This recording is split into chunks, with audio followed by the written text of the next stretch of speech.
First class से लेकर second class तक मेरे जो चाचा थे वो मुझे फिज़िकली सेक्सुअली असॉल्ट करते थे।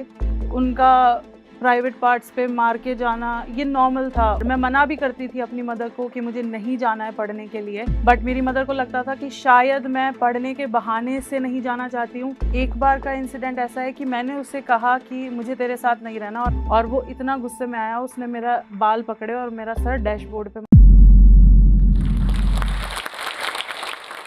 हेलो गाइस, मेरा नाम आयुषी शर्मा है और मैं गुड़गांव से हूँ और मैं एक कंटेंट क्रिएटर हूँ। और मेरी कंटेंट क्रिएटर बनने की जो जर्नी है वो बिल्कुल भी इजी नहीं रही है।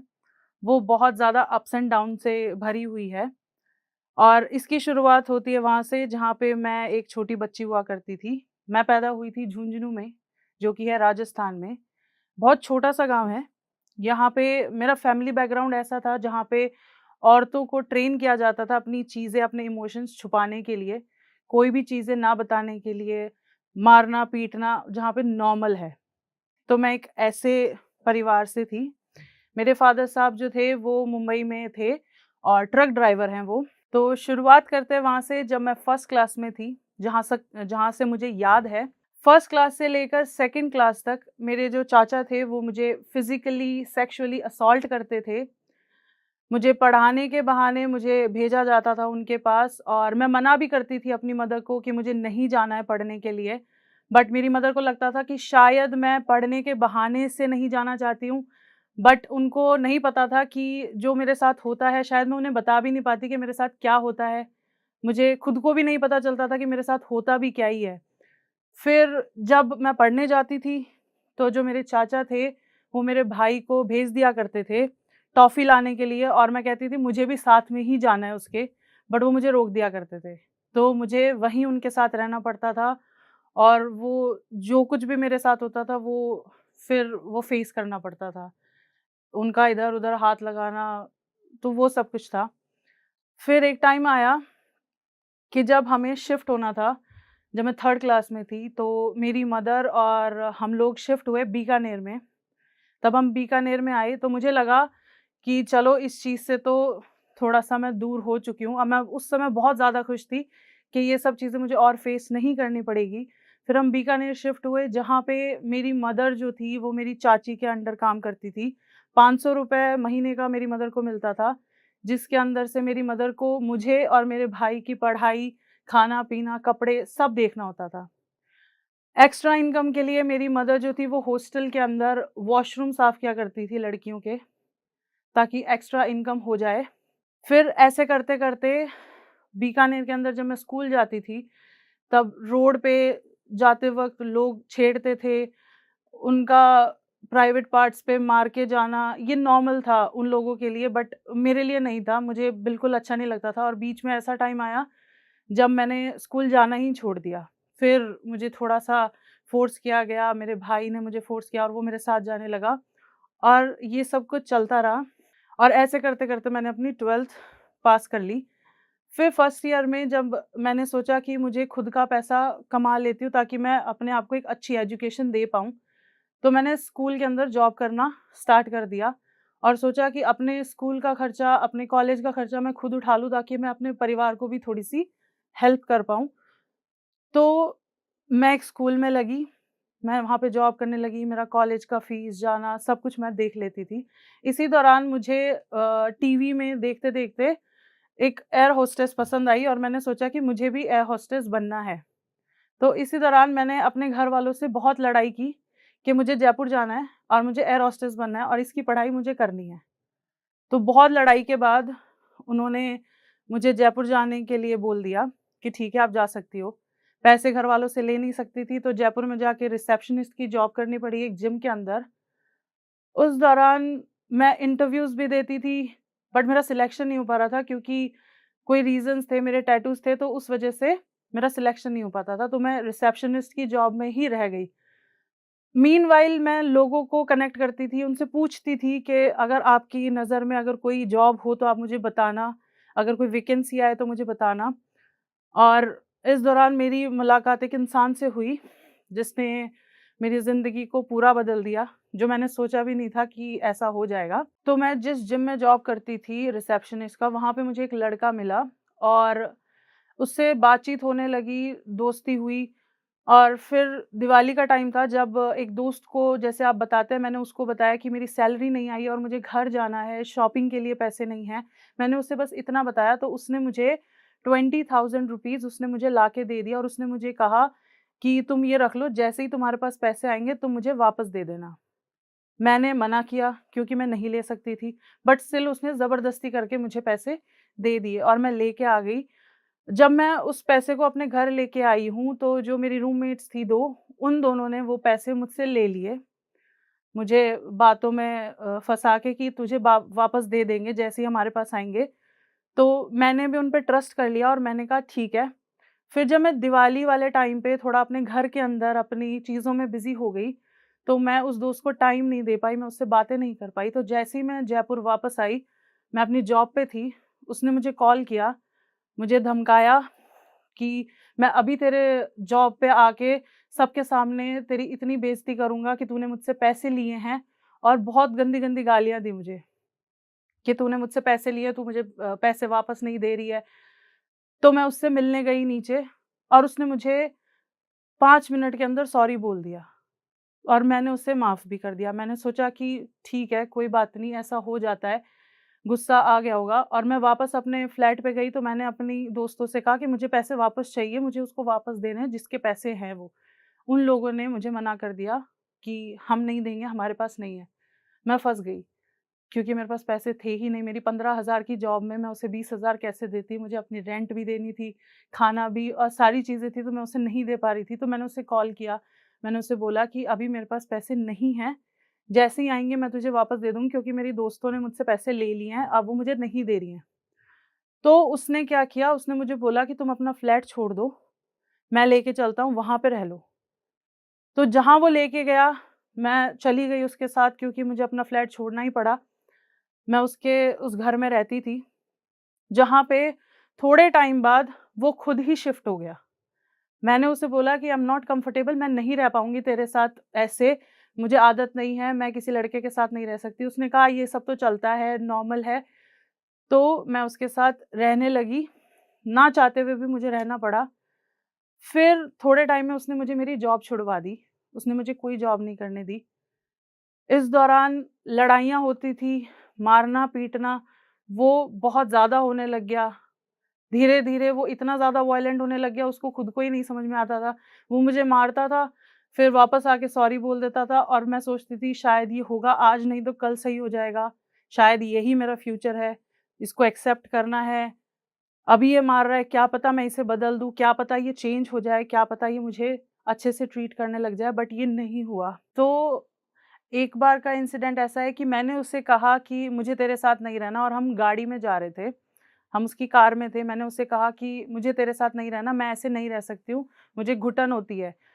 तुम मुझे अपनी मम्मी से बात नहीं करने देते हो, जब बात करती हूँ तो साथ में रहते हो, मेरा कॉल तुम्हारे पास आता है, मेरा फ़ोन का पासवर्ड तुम्हारे पास है, वॉशरूम के अंदर लॉक नहीं रख रखा है, हर चीज़ के अंदर मुझे घुटन हो रही है, तो मैं तुम्हारे साथ नहीं रह सकती। मैंने उससे इतना कहा और वो इतना गुस्से में आया, उसने मेरा बाल पकड़े और मेरा सर डैशबोर्ड पे मार दिया। तो मेरे को इतना तेज़ गुस्सा आया, मैंने उसे कहा कि या तो तू अभी गाड़ी रोक दे, वरना मैं चलती गाड़ी से कूद जाऊँगी।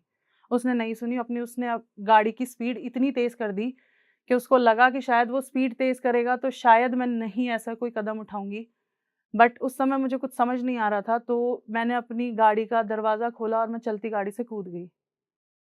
बट मुझे कुछ हुआ नहीं, मुझे लगी नहीं। खरोंच आई और फिर हम वो वापस गाड़ी घुमा के आया और उसने मुझे गाड़ी में बैठाया धक्के से और घर ले जाके मुझे फिर से मारने लग गया कि तुझे नहीं जाने दूँगा, तूने इतना कर्ज़ा ले रखा है मुझ पे, तू मेरे पैसे पे खाती है, मेरे पैसे पे जीती है। तो मुझे लगा शायद यही है, यही लाइफ़ है, इसी को ही एक्सेप्ट करके आगे बढ़ना पड़ेगा। थोड़े टाइम में जिम मैं करती थी, तो उस दौरान एक कॉम्पिटिशन आया पावर लिफ्टिंग का, तो मुझे ऐसा लगा कि शायद अगर मैं ये कॉम्पिटिशन में पार्ट लूँ या फिर मैं इस कॉम्पिटिशन में रहूँ, तो शायद मुझे इससे छुटकारा मिल सकता है, शायद ये मुझे छोड़ देगा या शायद मैं इससे बच जाऊँगी। तो मैं उस कॉम्पिटिशन के अंदर लग गई और ऐसे चलता रहा, ऐसे चलता रहा। एक दिन मेरे सर ने मुझे कहा, जब उन्होंने मेरे निशान देखे, मेरे कट देखे, हर जगह चोट लगी हुई थी, जब उन्होंने देखा और उन्होंने मुझे बोला कि आयुषी तुम्हें अब अपने घर चले जाना चाहिए, ये तुम्हारे लिए नहीं है, तुम्हारे साथ बहुत गलत हो रहा है। तो मैंने उन्हें समझाया कि मैं नहीं जा पा रही हूँ, मैं कोशिश करके भी नहीं जा पाती, मेरे मेरे से हो ही नहीं पा रहा है। तो उन्होंने मुझे बोला कि बट तुम्हें ये करना पड़ेगा तुम्हारे खुद के लिए। फिर जैसे ही मैंने कॉम्पिटिशन किया, मैं जीत गई उस कॉम्पिटिशन को और मैं बहुत खुश थी। बट उस दौरान भी हमारी लड़ाई हुई, क्योंकि उसने कहा कि तुम जीत गई और तुमने मेरा नाम नहीं लिया। इस लड़ाई पे भी मुझे बहुत मारा उसने, बहुत बदतमीज़ी की मेरे साथ।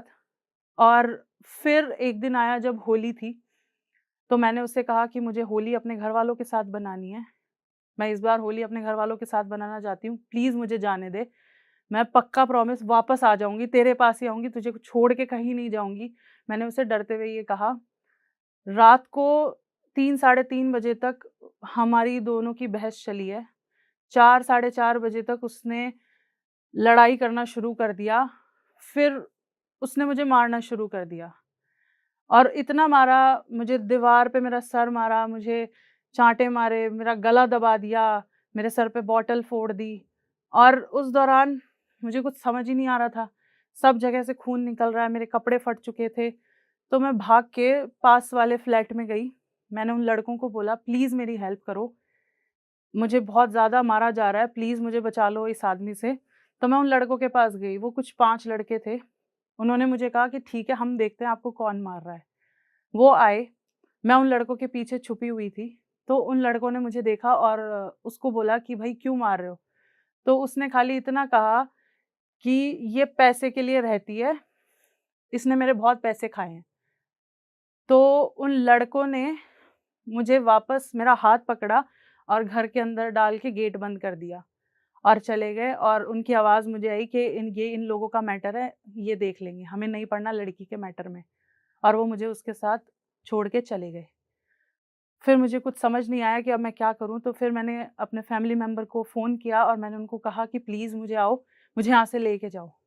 वो आए, वो बात करते इतने में मैंने अपना सामान उठाया और मैं वहाँ से भाग गई। मैं सीधा बीकानेर आ गई और मैंने अपने घरवालों को कहा कि मेरी वहाँ पे किसी से लड़ाई हो गई, हाथापाई हो गई और मैं आ गई हूँ, मैं आपके पास ही रहूँगी, मैं कहीं नहीं जाऊँगी। मैंने अपने 4 कपड़े लिए और मैं अपने घर पे थी। और मैं बहुत सेफ़ फ़ील कर रही थी, क्योंकि मुझे अपना घर दिख रहा था, अपना परिवार दिख रहा था, बीकानेर जहाँ पे मैं बड़ी हुई हूँ, वो दिख रहा था, तो मैं बहुत कंफ़र्टेबल होने लगी। इस दौरान कोरोना का टाइम था और वो दोबारा मेरी लाइफ़ में आ गया।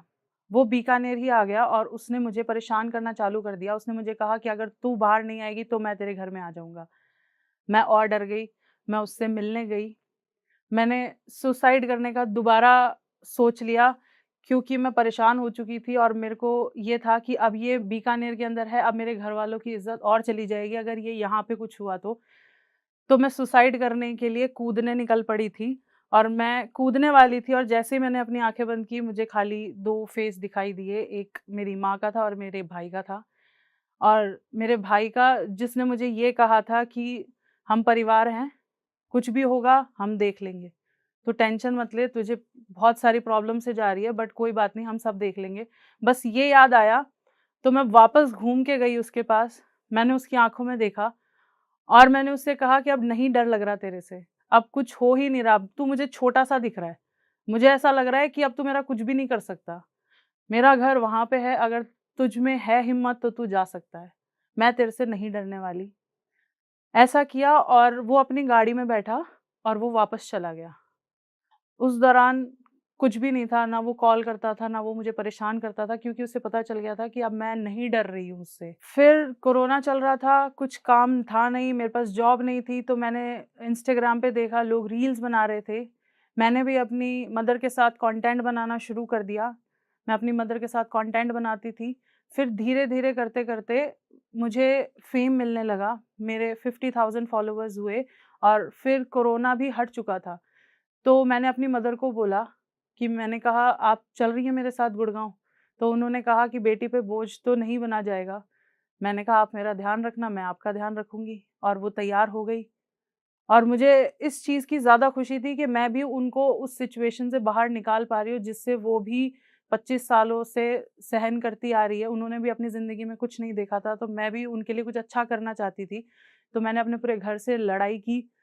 इस दौरान मेरा भाई था जो मेरे साथ था।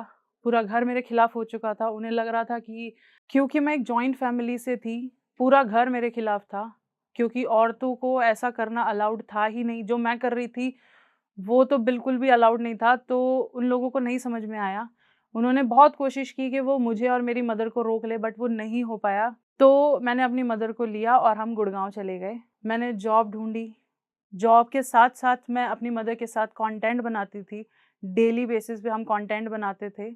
ऐसे करते-करते, थोड़ी स्ट्रगल फेस करते-करते आज मैं सक्सेसफुल इन्फ्लुएंसर हूँ, कंटेंट क्रिएटर हूँ। आज मेरे पास 6,20,000 फॉलोवर्स इंस्टाग्राम पे है और 5 लाख फॉलोवर्स फेसबुक पे हैं। और आज मैं इतना अर्न कर पाती हूँ कि मैं अपनी और अपनी मदर की सारी ख्वाहिशें पूरी करने के लिए काबिलियत रखती हूँ।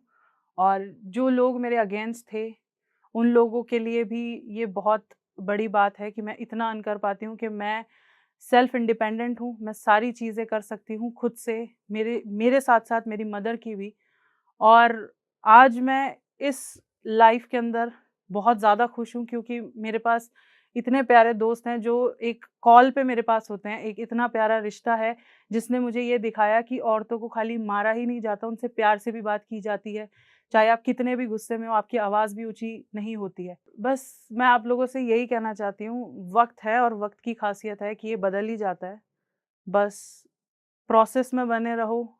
अगर आप आज कोई प्रॉब्लम फेस कर रहे हैं, तो ऐसा नहीं है कि आप आगे भी वही करेंगे।